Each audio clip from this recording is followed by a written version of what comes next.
Good day and welcome to Behind the Wickets, brought to you by Group Editors, where we discuss the ins and outs of what's going on in the cricket world. My name is Jacques Toy, and with me is Albertus Kennedy, the CEO of SWD Cricket. Welcome to the studio, Albertus, for another session.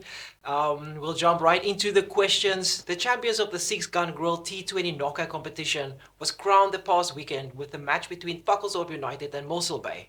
Can you give us the results and what happened for that match? Yeah, thank you once again, Jacques, for the opportunity to be on this show. As you correctly stated, the T20 competition came to an end last week. The semi-finals was contested on Saturday. Defending champions Pacaltsdorp United, they played against knysna-plett. It was a bit of a one-sided affair. They restricted knysna to 89 and thereafter surpassed the score 90 for 2, comprehensive 8-wicket victory. The second match was a real upset. Mossel Bay, who reached the semi-finals as a promotion league club, they played Premier League club Plett Pioneers in the one semi-final. Plett Pioneers posted a competitive 144 for 6, but Mossel Bay caused a big upset when they reached that target with 4 wickets down, 148 for 4 to win by 6 wickets. So they advanced to the final, and on Sunday, defending champions Pacaltsdorp United were up against Mossel Bay in the final. Mossel Bay batted first. They had a good start, but eventually they were restricted to 109 for 9, and Pacaltsdorp easily reached the target, 112 for 2, victory by 8 wickets. George van Heerden, the professional player, produced an outstanding batting performance.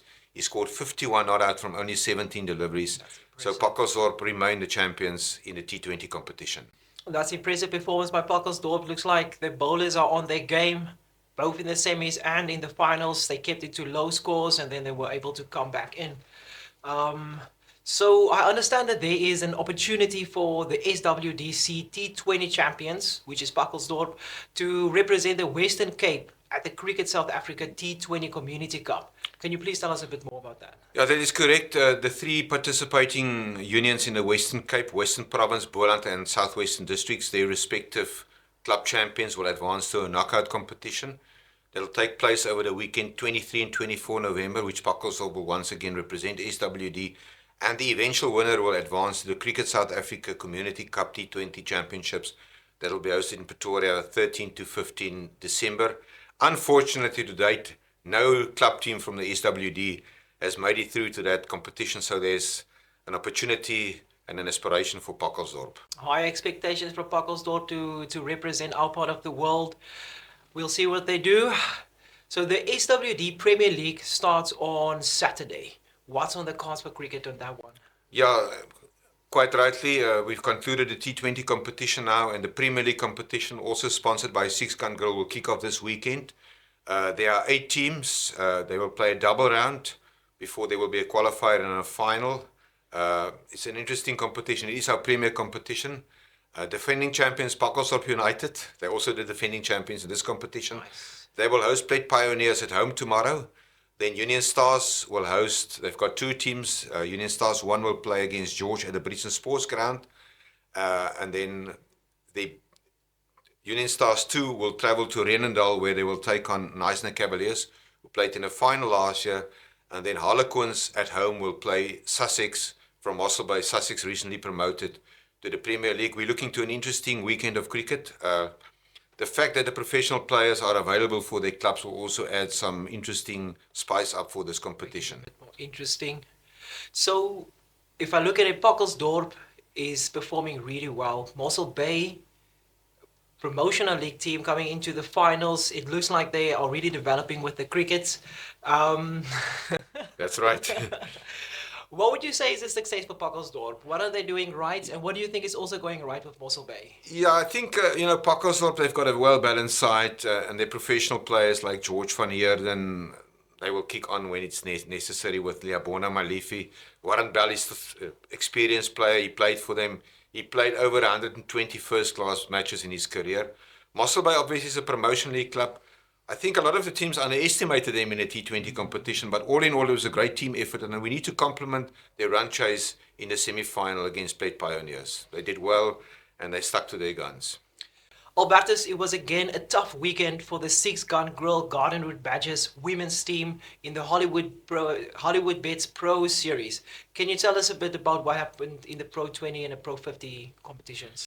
Yes, as you remember, the previous weekend we were up against the Dolphins in both the Pro 50 and Pro 20 matches. We suffered losses. The past weekend, the ladies travelled to Johannesburg where they were up against the DP World Lions at the Wanderers. In the Pro 50 game, the Lions batted first. At one stage, there was 75 for 5, but there was a batter that came in, quite a well-known name in South African sports, Sunette Viljoen. She actually won a bronze medal in the javelin throw 2016 Olympics in Rio. She scored 95, and they reached 299. Thereafter, they restricted the Badgers to 183 for 9. We lost by 116 runs, but once again, there was a very good performance from our captain, Nicolien Jansen van Rensburg, who scored 60, and Michelle May made 58. The T20 contest, or the Pro 20 contest on Sunday, the Lions batted first, they scored 141. They restricted the Badgers to 99 for 9, victory by 42 runs. So it's not a good start, and they really need to regroup. They are what you call in a dangerous relegation zone now, and they want to get out of that. So their next outing is 16 to 17 November. They travel to Durban, where they will be up against the Hollywoodbets Dolphins again. So it's a tough time for the ladies, but we're confident that they can pull it back and get back on the winning streak. So you're saying they're moving into the relegation zone just for interest's sake. Is this the first time they're competing in the Pro Series, or have they been here before? Yeah, the Pro Series has been instituted now for the second season, and relegation take place after 2 seasons. So last season they finished 5th out of 6, but they will take the combined lock positions over 2 seasons. So there's quite a tough challenge ahead for them. A lot of work left for the ladies. So lastly, we want to chat about international cricket. Unfortunately, our Proteas women fell short against New Zealand in the ICC T20 World Cup, but our men's team recorded a test match victory against Bangladesh, where they're currently busy touring.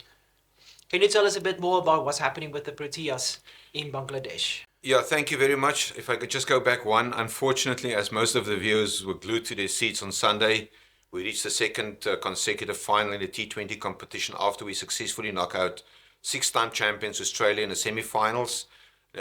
New Zealand won by 32 runs. It was heartbreaking, not only for the team, but for all their supporters back home in South Africa. And then in terms of the men's team, we're currently touring Bangladesh. And everybody that knows about cricket will tell you it's a very tough country to tour to play test cricket. We won by 7 wickets in the first test match. Outstanding performance from Kyle Verheyen. He scored 112. He was also awarded man of the match. And then Kagiso Rabada joined a very exclusive group of players who bagged more than 300 wickets in Test cricket. He picked up his 300th wicket. He joined the likes of Dale Steyn, who's leading the pack at 439, Sean Pollock, Makaya Antini, Alan Donald, and Mornay Morkel. So it was a great performance. The second test will start in Bangladesh and Chittagong on Tuesday.